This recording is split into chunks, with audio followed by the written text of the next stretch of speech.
فبأي آلاء ربكما تكذبان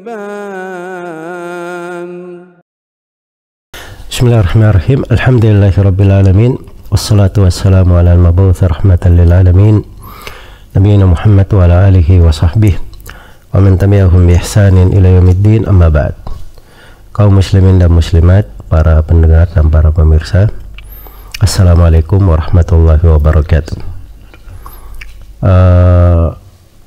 Surah-surah yang terakhir dari Al-Quran yang disebut sebagai Qisar Al-Mufassal, surah-surah pendek dari surah Ad-Duha sampai surah An-Nas, itu subhanallah penting sekali dalam kehidupan kita memahami makna-maknanya, karena surah-surah ini sumber-sumber inspirasi kehidupan.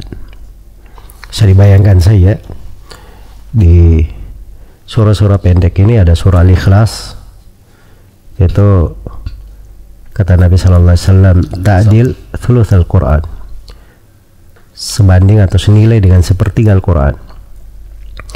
Dan ada Qul ya ayyuhal kafirun, Syah juga di dalam hadits dikatakan senilai seperempat Al-Quran.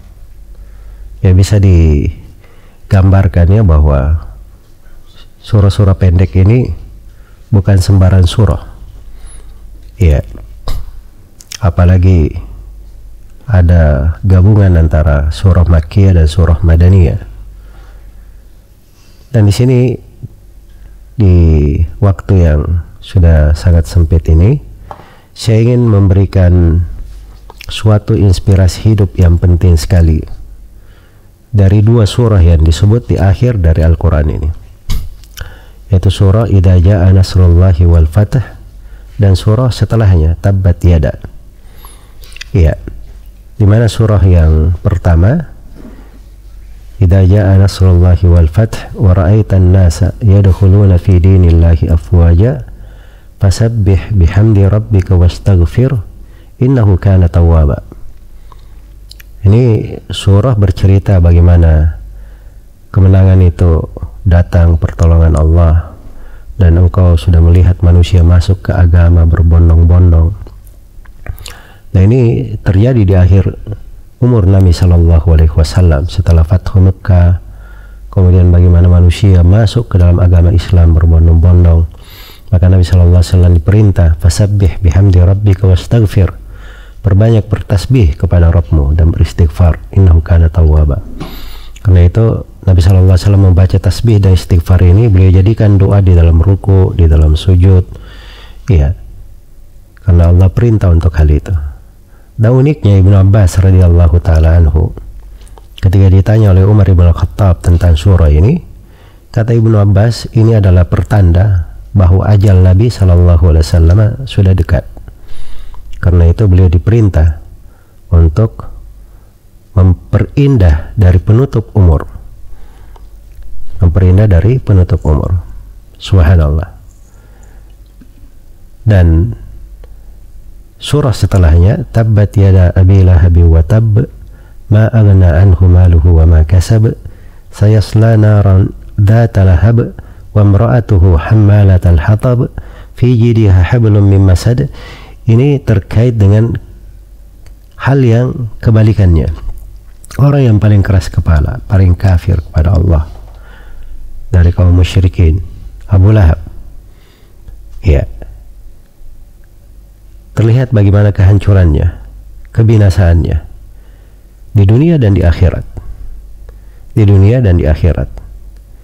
Jadi kalau diambil dari pemahaman kebalikan, ini adalah peringatan jangan sampai seorang itu akhir umurnya ditutup dengan keburukan, perkara-perkara yang jelek, apalagi kekufuran waliyadzubillah yang akan membuatnya kekal di dalam neraka seperti Abu Lahab dan istrinya ini.